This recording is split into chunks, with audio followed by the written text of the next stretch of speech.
Hello and welcome to the Two Cat Kitchen podcast. Thanks very much for listening. Today we have a very special episode. It's our first ever Ask Two Cat Kitchen show. The Two Cat research team has been hard at work getting to the bottom of two listener-submitted queries. First up, the age-old question, who invented rock and roll? We're joined by music guru and TCK alum Scott Doggett, who gives us a definitive word on the topic. There was Wild Bill Moore and Rock and Roll, the song Rock and Roll. I mean, these are all songs. Now, the question I have for you is, why are these all, why is Rocket 88 the first rock and roll song? Yeah, no idea. Next, we dive into the history of apple pie. Sara Grady helps us figure it all out and provides some unique insights into life in general. There are so many dancing skeleton songs out there. As always, we have some new songs, and this week we're featuring a video recipe, Fantastic Apple Pie with Arya and Bryce. Thanks again for listening. Now here's the show. Two Cat Kitchen, it's time for us to pitch in and start another Two Cat show. Down at the Two Cat Kitchen, we're starting on a mission to put you in the culinary know. We've got the finest recipes you ever will find, guaranteed to show you all a mighty fine time here at the Two Cat Kitchen. Time for a new edition of the Culinary Two Cat Show. The Culinary Two Cat Show. Welcome to the Two Cat Kitchen, the show that mixes musical mayhem with culinary calamity. Sara Grady is here to help with the mixing. Keeping it real. Oh yeah. Each episode features new songs, a brand new recipe, and a special guest. And for this episode, our special guest is going to be Scott Doggett. And this is actually a different episode. It's our first ever Ask Two Cat Kitchen, where we tackle listener-submitted questions. And today, we have two questions relating to rock and roll and apple pie. Two very American questions. Absolutely. And Scott is going to take a shot at the first question. And we'll get to and Sarah and I will actually take a shot at the second question a little bit later on. And our recipe for this episode is going to be all-American apple pie from the kitchen of Arya and Bryce. But before we get to all that, Sarah, have you heard from the Coconuts? They're not around this month. Yeah, they are haunting a corn maze dressed as dancing skeletons. There are so many dancing skeleton songs out there. Is that right? Yeah. I don't know if I'm familiar. The dancing skeleton songs. Mostly about rattling bones and being double jointed and breaking it down. Breaking it down. I like it. Well, that's great to know. I mean, and those songs have kind of a limited mileage to them, I guess, because you're only going to listen to them around Halloween, right? Or do you listen to them all year round? Who knows? Depends on how much you like skeletons, but it certainly is keeping marimba players in business. That's a good point. All right, well, no Coconuts this month, but we do have our first musical number coming up, and this is a song back from the archives by the Cartwrights called Rundown.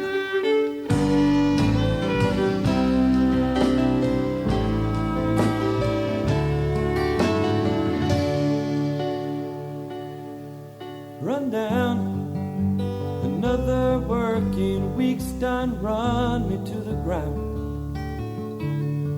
Hometowns, it's sure enough hard to up and get yourself around. Yeah, we're the same old folks and the same bad jokes. Same old car for sale outside of town. When's too much money down. Same old bar right down my street. The same old boys inside day after day.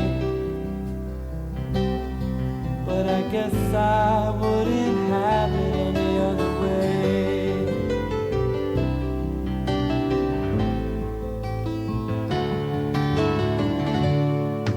Goddamn, the grass out back, it's grown a little faster than I planned. Oh, Sam, my dog, he grown too old to come at my command. Yeah, my front door creaks and my porch roof leaks. The basement's flooded from a storm ago. Where it gets in, I'll never know. Windows stuck above my sink. The walls that were white have turned to gray. And I guess I wouldn't have it any other way.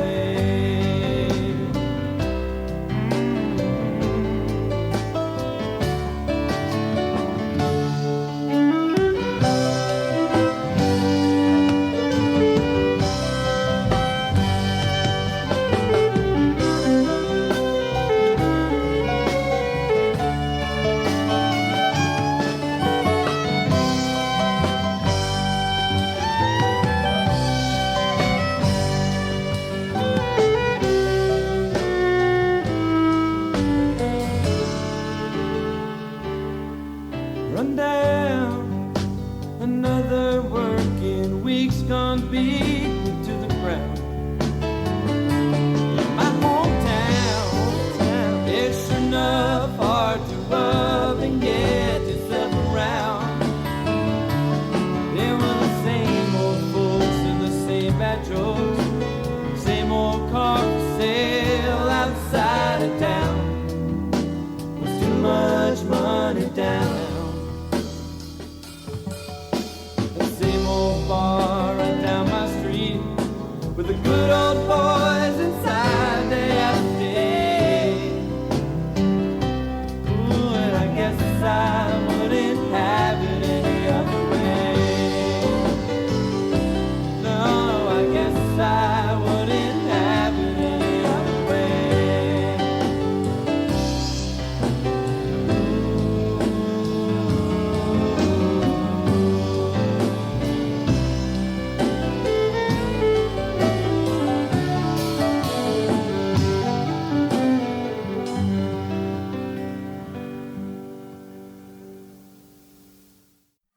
Welcome back to the Two Cat Kitchen, and Scott Doggett is here with us. Thanks for joining us, Scott, because we have a mission to respond to the listener requests, and we got a question, a listener question. Bring it. Okay, so it's from Sammy Bott from Saigon, Oh, Sammy. and his question is, who invented rock and roll? And yo, your podcast sucks. Thank you, Sammy, for that. A good question, but a bad attitude this kid has. Well, I don't know. Maybe he hasn't listened to it. I guess he has if he came up with that. But anyway, yeah, so is Saigon in New Jersey? Yeah, it is. Yeah, okay. That's what I thought. It's right on the Delaware.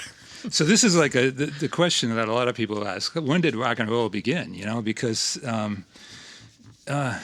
it's everybody has their opinion. What's your opinion? I don't know. Like, who said they coined the phrase? Did Alan Freed say he coined the phrase rock and roll? Or I'm not sure who, but I mean, it seemed to be in the music throughout the 40s, certainly, right? Like, there were guys like Wynonie Harris. Like, all she wants to do is rock and good rockin' tonight and all that stuff. Yeah. And rockin' was like, was sex kind of. Yeah, exactly. Maybe in the hurry behind the barn. It's good rockin' tonight kind of stuff. Yeah, I accidentally looked up origin of rock and roll, and I got an article on the origin of the word rock and roll, and it was like a sexual thing. Yeah, totally. From the 20s or something like that. Yeah, it could be. I'm sure it goes way back. But all that sort of jump blues kind of stuff, like there was the blues, but then all that jump blues kind of like that, almost like the Cab Callaways and the Wynonie Harris and all those guys. And it's sort of, for me, and it also sort of happened with guys like Bob Wills. And even, they sort of had like that Texas swing had a little bit of a rock and roll vibe to it a little bit. It swung.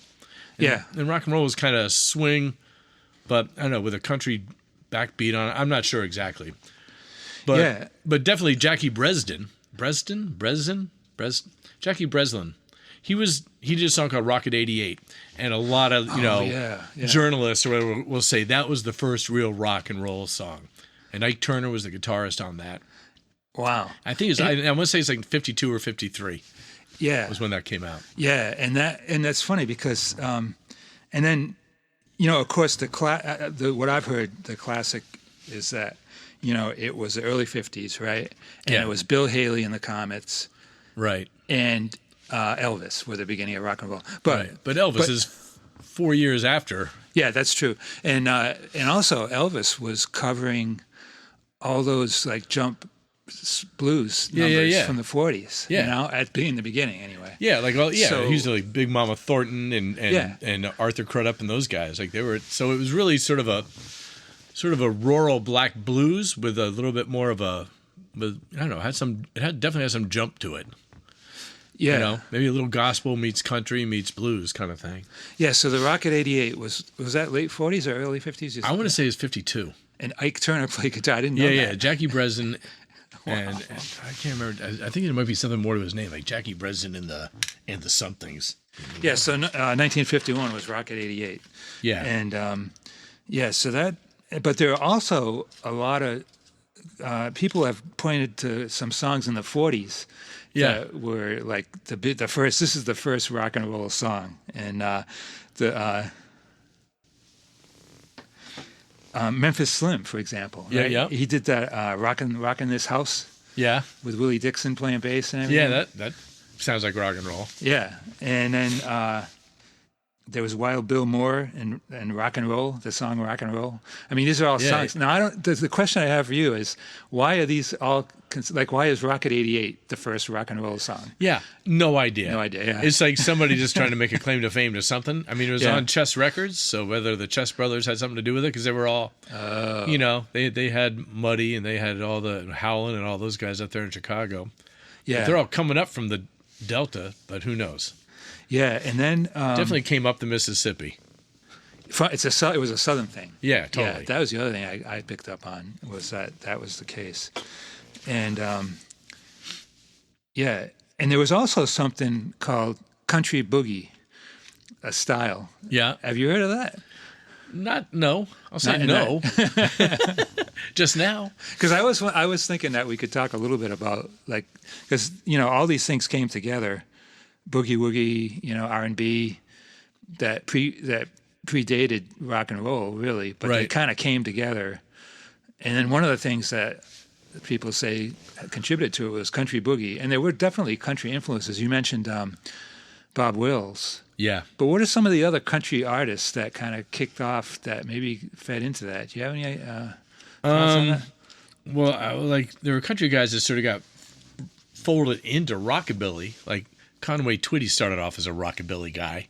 As far as country guys leading into rock, though, well, there's always Johnny Cash, I suppose, huh? Yeah. But that was all that by 55, 56. Yeah, later on. And that was all the Sun Sound, and he had the slap back, and he had his stable of Jerry Lee and Carl Perkins, and Yeah. you know. What about guys like, Ernest Tubb and They were really like honky tonk guys, right? honky Like, tonk? Well, that was one of the things that kind of fed into rock and roll, I thought. Kind of. I mean, there was something. I mean, but you wouldn't call Hank Hank Thompson. Williams. Well, you wouldn't call Hank Williams honky tonk, but certainly he's like the king of the hillbilly Shakespeare. Right. Yeah. Yeah. Guys like Hank Thompson. I mean, they had definitely fun, like raucous little tunes. And they were pre-rock and roll kind of, weren't they? Yeah. Even Tennessee Ernie Ford was 16 Tons. I mean, not that was a rock song per se, but there's a song, I won't be able to think of it, but it's I think it's K-Star and Tennessee Ernie Ford, and it's a song. It's on my phone. It's the first song that ever had a Fender guitar on it. Like they'd given a prototype to Jimmy Bryant. Oh, okay. And Speedy West and Jimmy Bryant played on this session. It's the first recording they already ever heard, like a broadcaster played on it. It's kind of cool. Wow. But that's, K-Star and Tennessee Ernie Ford, so not really rock and roll. Yeah, and that's interesting you mentioned that too, because another thing I picked up on was that people were saying that when rock and roll started, whenever it started, probably early 50s, right? Yeah. That was about the time, there was a bunch of technology changes about then. Yeah. For example, like you mentioned, Fender guitars, they came out about then, electric Yeah, guitars. solid body. Yeah. Yeah, right, solid body electrics. Yeah. And then, amps kind of, amplifiers, guitar amps, kind of dialed up a little bit around that time. Yeah, so they could be heard in the orchestra. Yeah, Right? and the other thing that they pointed out was that right around that time, early 50s, you started getting 45s, 45 RPM records Yeah. as opposed to the 78s, Right. And that was like a big thing that was capitalized on. And also another thing they mentioned is that the quality of like mics in the studio it took Improved a off. lot? Yeah. At that time. So, all these things kind of came together. Yeah. And then you had R&B going, you had Boogie Woogie. We also had, from sort of a social standpoint, it was post-war. So you had baby boomers. You had all these kids, Yeah. right? And they're sort of like looking for something new. Like they weren't into the doom and gloom of the past generation. They wanted to try something different. So there was like, there was Marlon Brando and there was James Dean and there was this whole sort of slow rebellion that sort of, and then there was birth control pills and there's like this whole sort of arc of youth rebellion and finding their own voice. And rock and roll really, I think, or whatever version was slowly becoming rock and roll, gave them something new that that they could sort of rebel against. It wasn't ballroom dancing. It was kind of crazy. Yeah. That makes a lot of sense. Yeah. So that was sort of part of it too. Yeah, and then the other thing that came about that time, I guess, was some record labels were developed. Independent labels all over the place. Yeah, but the big ones like Atlantic. Yeah. And Sun Records and Chess, Yeah. They became kind of bridged the gap between R&B and the white audiences. I guess, well, they were buying up all those little labels too, or like distributing them. There were just a zillion little Broadside label, and all these little you get old 45s, and just like they're amazing, the labels. Yeah. But it's almost it was regional too, right? Like Yeah. you could have a hit in Memphis, and nobody had ever heard of you in Chicago or Florida or New York or something like that too. And you mentioned Hank Williams too, because his song "Move It On Over," that's a lot of people say that's the first rock and roll song. Yeah. But my question is, why is that the first rock and roll song? I have sung that song. I know you must be able to apply it probably to like a John Philip Sousa song if you tried hard enough. I don't know. Certainly, like "Setting the Woods on Fire." That seems like a good rock and roll tune. I would. Who knows? That's Hank, and the rockabilly stuff kind of really connected the two, right? Where you got guys like Gene Vincent, the Rock and Roll Trio, and all those sort of guys that were sort of like making it more. They were making it crazy. Yeah. And then, so where did rockabilly, the name, come from? Right. Yeah. Well, it's obviously rock and roll and hillbilly music, right? Right. So, that's it. Yeah. So what's the hillbilly part of it? Yeah. Yeah, I'm not sure necessarily. Certainly if you're Johnny Burnett and you're recording wherever he recorded, not in Memphis, then I wouldn't call yourself hillbilly. But sort of if you're at Sun Records, that could be hillbilly, right? And Sam Phillips, he had an incredible R&B roster before Elvis came along. Yeah. Right? So we had all these great musicians and, hardcore like Delta blues stuff happening. Right, yeah. Yeah, I guess it kind of all just melted together. We're talking about rockabilly. Somebody mentioned it to me that a guy named Billy Flagg or Bill Flagg. Have you heard that name? He was from Connecticut, and he was the first guy in the mid-'50s to coin the phrase rockabilly. That's what they said. Really? Yeah, and I actually looked up some of his stuff on the YouTube, and his song. He has got this Bill. I guess it's Bill Flagg. Yeah. And I forget the name of his bands, but he's got some songs. One of them is called "Go Cat Go." I thought it would be a good one for the podcast. Yeah. But his songs, they don't sound anything like rockabilly. Really? They're really slow or slower. And they're sedate, and there's no like slapping bass or anything. Yeah. It's like, here's the guy that supposedly invented the phrase, but it doesn't really sound like rockabilly like you're used to hearing. Right. And anyway, so that was interesting. But I remember I started this. I was in a band in Washington D.C. like in 1980, and we called our music crankabilly, and it was kind of. But it was like that time. Like it seems like every band I've been in, like with you with the Cartwrights, like we just like went headfirst into like old country music. Yeah. It's a great way to learn stuff. If you're in a band that's demanding that genre, then you can just go find out all this stuff. Right. In 1980, like I just got all into rockabilly, and you sort of found these cool guys, and like Cliff Gallup was Gene Vincent's guitarist, and he was freaking amazing.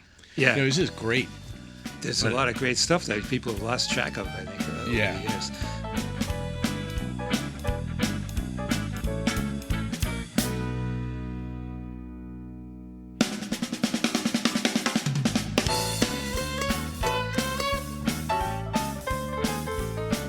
another thing that that fed into rock, I think, was like gospel, like shout gospel or whatever. And Sister Rosetta Thorpe. Yeah, yeah. Or Tharpe, right? I'm sorry. And she's way earlier, too. She's like in the 30s and 40s. Yeah, Sister Rosetta Tharpe. Yeah. She's a kick-ass guitarist. Oh, absolutely. And unbelievable. I mean, she did gospel music, really. She was, Yeah. you know, in that kind of Well, music. she did gospel and secular. Like she was in conflict. Yeah. So like Little Richard later in life, right? Like Little Richard was rock and roll. Then he had to go follow the Lord, and then he'd come back to rock and roll. Yeah, yeah. Yeah, and she was awesome. I mean, she did a version of Up Above My Head is like a gospel song, and she was like ripping guitar breaks on it, you know, in the middle of the church. You know, it was great. It's so great. And I saw this quote from Chuck Berry, you know, Chuck Berry, who's like synonymous with rock and roll, really, when you come right down to it. Yeah. And he basically said, my career was one long Sister Rosetta Tharpe impersonation. That's pretty odd. That's humble of him. Yeah. He didn't seem like a humble guy. That's pretty nice that he'd say something like that. Yeah, it's crazy. Yeah, the gospel factor was huge, right? Yeah, I think so. And even like, you know, like the way Presley had like the Jordanaires as his background singers and stuff. And all that. Oh, yeah, yeah. You know, Rocking My Soul in the Bosom of Abraham and all that stuff. There was a lot of that stuff going on. That it definitely had an R&B rock and roll flavor to it. So the church is definitely a part of the, you know, of the stew. Yeah, yeah, and I bet, and especially the early Black Pentecostal church, which well, the call and response stuff, right? Yeah, I mean, you don't hear like a lot about it. That's in the cotton fields, right? Call and response. Yeah, rock and roll. You say a line, then you say a line again, then you say it again, then you know it's just like, get out of this house, stop all that yakety yak. Get out of this house, stop all that yakety yak. Going into the kitchen, don't want no talking back. It's a verse. Okay, you heard it here first. So yeah, I found some other people's ideas of the first rock and roll song. Okay. Okay, this could be Sister Rosetta Tharpe. Strange things happen every day. Wow. Have you heard that? No. No. Oh yeah, I know that song. I don't know if I know her version.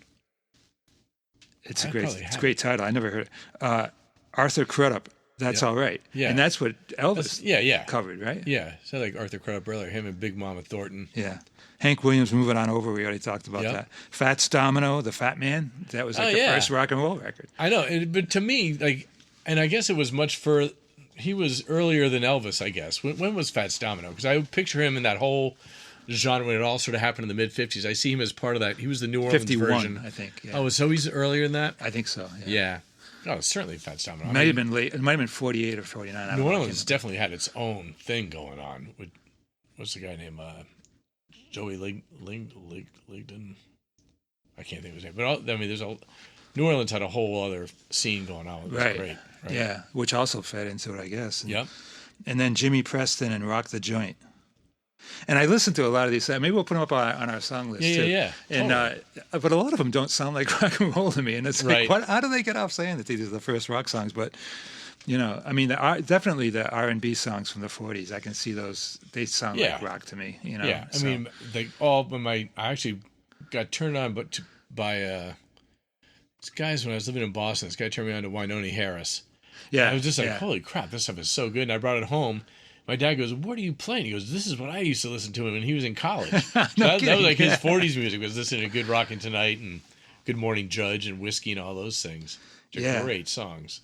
Yeah, that's crazy. And, you know, so another thing, just to wrap up our little answer to Sammy's question here. Oh, yes. Sammy. Remember Sammy? But anyway, I also heard a lot of people say that rock and roll, the end of rock and roll was 1958. When Elvis got drafted? When Elvis got drafted, wait a minute. Between Buddy, they got rid of it pretty fast. Yeah, because Elvis got drafted. Buddy's plane went down. Yeah, Little Richard retired to go into the ministry, right? Yeah. And then Jerry Lee married his cousin. Jerry Lee Lewis married his 13-year-old cousin. Right. And then, you know, Buddy Holly, Big Bopper, Richie Valens died. Eddie Cochran died. He died in a car crash. Eddie Cochran? Vincent, he busted up his leg pretty bad. And then the arrest of Chuck Berry, which I for the Mann Act, crossing state lines with a minor. Yeah, and then the payola scandal. Yep. Which the aforementioned Alan Freed, I guess, was a part Right. of, which was just saying, I didn't know about that. Yeah, it's just business as usual, right? I know it seemed like a really bad Yeah. deal, but I know there was a lot of stuff going on back then particularly with the R&B artists when they were crossing over into rock and being picked up by, some of the white radio stations and picked up by the white agents, and they were just screwing them over left and right. And Chuck Berry got really screwed by that, right? Yeah. But Palo was like gerrymandering for music. It's like they made their own little borders and their own rules, and they basically laid down a lot of money to get their stuff played. Yeah, so rock and roll was a short-lived phenomenon. I guess. Was, but it still goes on today. It to goes some on. extent.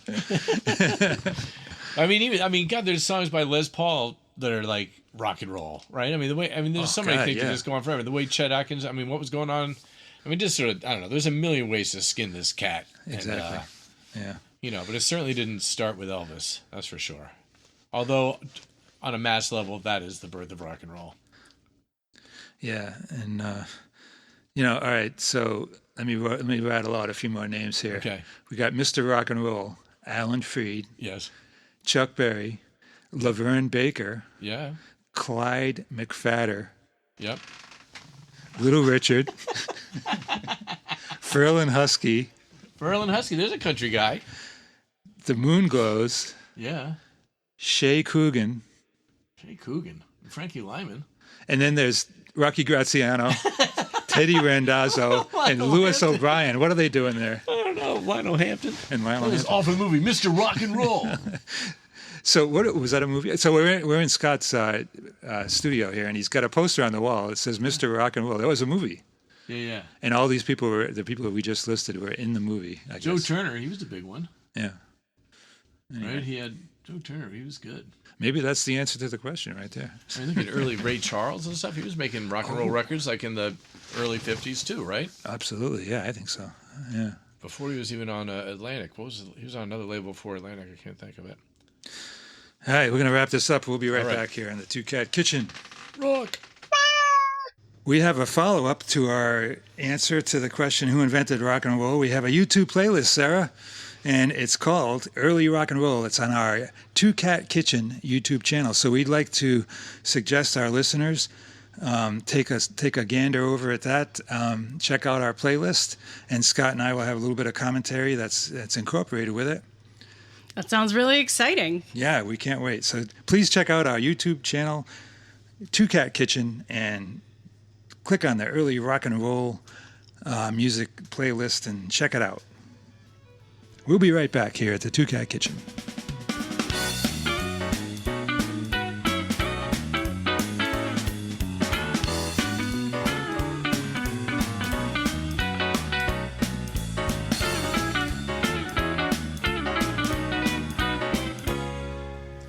We're back, and we're going to get to our next listener-submitted question in just a moment.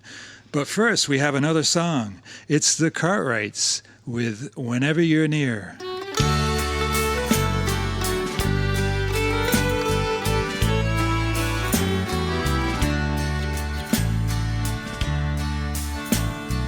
Girl, you're a beauty. You're so young and carefree. You Chris in the water, you flower the tree. And the song on the wind, that's the song that you wrote. I hear it whenever you're near. Oh, whenever you're near, I lose all control and my strength disappears. You're a head-on attraction, and I can't stand clear. It happens whenever you're near.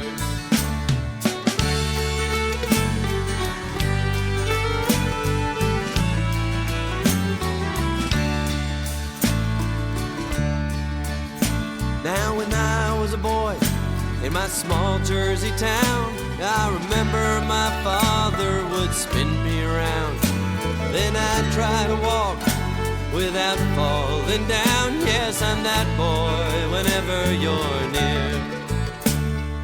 Oh, no, whenever you're near, I lose all control and my strength disappears. You're a head-on attraction, and I can't stand clear. It happens whenever you're near.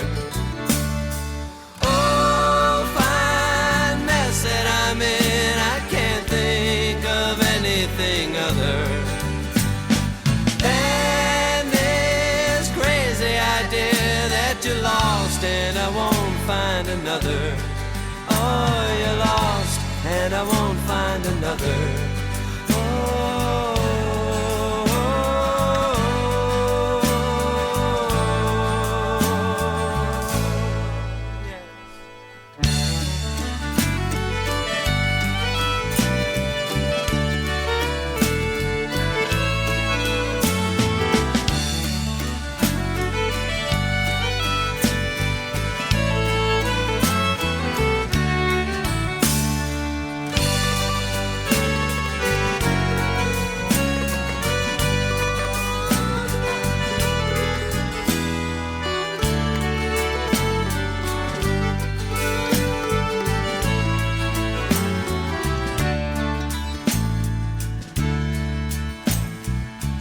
My check and I'll finish my beer, then cast me away, throw me out on the ear, and I'll drive through the night with my souvenir, the memory of having you near.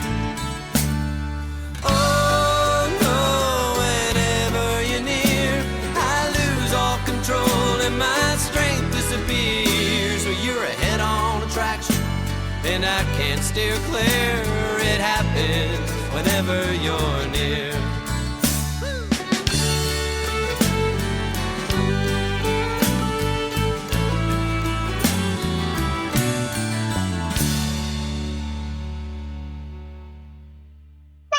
I'm back with Sara Grady, and it's time to tackle our next listener-submitted question. Are you ready, Sara? I'm very ready. All right, here we go. It comes from Jonathan Seed from Ypsilanti, who asks, when did apple pie first come about? I mean, like, who did it? Who did it? Who done it? Who did it? Okay, well, I think we understand your question, Jonathan. Thank you for submitting that. But how did apple pie begin? Well, Sara, do you have any insights into apple pie? This is an interesting question. Well, I grew up in a apple-producing town. No kidding. Yeah, at one point in time, in the early 40s, it produced more apples than any other town in Massachusetts. And had 55 different orchards. 55? Yeah. What town is that? That's Harvard, Massachusetts. Harvard, Massachusetts. Wow, that's interesting. Wow, that's great. And not too far to the west is the home of John Chapman, a.k.a. Johnny Appleseed, Leominster, Mass. No kidding. Yeah. Wow. That's quite a history of apples right there. I think we are destined to answer this question. However, our crack research team has been busy with this question, and we're gonna tackle it. Apple pie history with a top 10 list, top 10 items in apple pie history. What do you think? Are we ready to go? Ready to go. Okay, so number one point in apple pie history is that apple pie is a pie whose main ingredient is apples. That's good clarification. Yeah, well, we want to just make sure that that's clear to people. And, just start from the bottom and work our way up. All right. The most popular food of choice for the last meal of inmates on death row is apple pie a la mode. Whoa, that's pretty awesome. So if you're heading out, you want some apple pie. Okay. Why? Well, we don't really know why, but it's kind of dark and it's interesting. But, getting to Jonathan's question, maybe a little bit more directly now, is that number 3 on our list of apple pie history facts is that the first record of apple pie is in a 14th century recipe book by Geoffrey Chaucer, where it was referred to as English pudding. And the filling consisted of apples, figs, pears, and raisins. And, the recipe, interestingly, didn't call for any sugar because at the time, 14th century, this is in Europe, right? Or England, probably? Chaucer, where was? England, yeah. England, okay. Sorry. As the Canterbury Tales. Got it. Okay, and at that time, sugar cane had to be imported from Egypt, and it was very expensive. So they kind of felt that probably the pears would provide the sweetener for the pie. Yeah, and figs are actually a really sweet thing too. You can use figs and dates also. Yeah, as a sweetener. Yeah. Yeah. Okay. So there you go. So maybe that's the first. So there you go. First record, Jonathan, of apple pie, 14th century. However, the first reference to apple pie in the U.S. was in the cookbook American Cookery published by Amelia Simmons in 1796. 1796. Wow. Okay. So it kind of made its way over here to the U.S. by that point, I guess, huh? That seems late to me. Seems late, yeah. Yeah, you would. But maybe there's first reference in a cookbook. That's true. Yeah. First So maybe cookbook. they were Yeah, making yeah. apple pies. However, an interesting point that our crack research team has brought to light here is that apples are actually native, or the cultivated apples that we're familiar with that we eat are native to Asia. And the cultivated apples were probably derived from the wild species Malus sieversii. And, right, we have a lot of different varieties of apples worldwide right now, right? So it definitely, and I got the feeling that apples are very easy to cultivate and to make different varieties for people that do that kind of thing. Yeah, well, one of my favorite apple facts, which is not on our list, is that you can't grow apples are not true to seed, so you can't plant an apple seed from a variety of apple and get that same apple back. So almost all apples that are grown as grafts. So you can actually have more than one variety of apples growing on the same tree, because you just have to graft the branch on that has the true fruit. No kidding. Wow, that's fascinating. So what do you actually get if you plant an apple seed? You will get something, you don't know what you're going to get, but Like- it's probably most likely to be kind of more crab apple-y, kind of sour. Oh, like you won't get a grape or anything like that, but it would be some kind of apple. You'll get an apple, but it might not be very delicious. Yeah. Very, very interesting. Early American colonists brought cultivated apples to America, but the early trees were unable to bear much fruit due to a lack of the European honeybee, Apis mellifera. Introduction of the European honeybee to the Americas in 1622 allowed the introduced apple trees to flourish. Wow, that's fascinating. So they really needed the bees. And that's a good message for us these days, because, we need to maintain our bees because they are super, important for the crops like this to grow. And I think that there was a native apple to the North America, right, with the crab apple, I believe, but not good for anything other than maybe making apple liquor or something like that. Well, speaking of those European bees, a lot of those European bees escaped their beekeepers, and they created their own wild colonies throughout the U.S. and even into western U.S. long before settlers had the chance to explore the western U.S. But the bees were unable to cross the Rocky Mountains by themselves, and they had to be taken along when human settlers finally went across the Rockies and established settlements on the west coast of the U.S. That's pretty fascinating. They couldn't make it over the mountains. Does that make sense? I guess those mountains are high. Yeah. You wonder what they were riding on when they made it past. If they hitched a ride in someone's I'm sure snack. Yeah, probably, or maybe the settlers maybe brought them. Yeah. Because and right now in the U.S., I know a lot of our apples come from Washington State, for example. So they definitely made it over there. Apple pie was further cemented in American history by a 1902 newspaper article that claimed no pie-eating people can be permanently vanquished. So Awesome. I would eat some pie if Keep I eating were that you. pie. You gotta love that. And maybe a follow-up to that. During World War II, when journalists asked American soldiers who were heading over to battle in World War II why they were going to war, the stock answer was for Mom and apple pie. Aw, And that's sweet. Yeah. Hope maybe Mom's apple pie too. Probably, yeah. Yeah. American orchards produce over 220 million bushels of apples every year, second only to China, which produces roughly half of the world's apples. Wow. That's interesting. So China, it sounds like, is the big apple producer worldwide, globally. Yeah, so Yeah. I imagine that doing the math there, that pretty much all the apples in the world are produced by either America or China. With a very small sliver of the percentage by everybody else. Yeah, and you do see some apples, I guess, even coming into the U.S. here these days from like New Zealand or areas like that. But yeah, that's definitely the way it is. Japan too, I think. Well, anyway, that's what we have from our research, and we hope that helps to answer your question, Jonathan. Thank you for submitting that. And now to take this a little bit further here on the Two Cat Kitchen, because we do offer a recipe with each episode, and today's episode is no exception. We have a recipe from Arya and Bryce for apple pie. And this week, the recipe can be found over at our YouTube channel. It's a video recipe. So we invite everybody to head on over to our channel at Two Cat Kitchen and check out the video Amazing Apple Pie.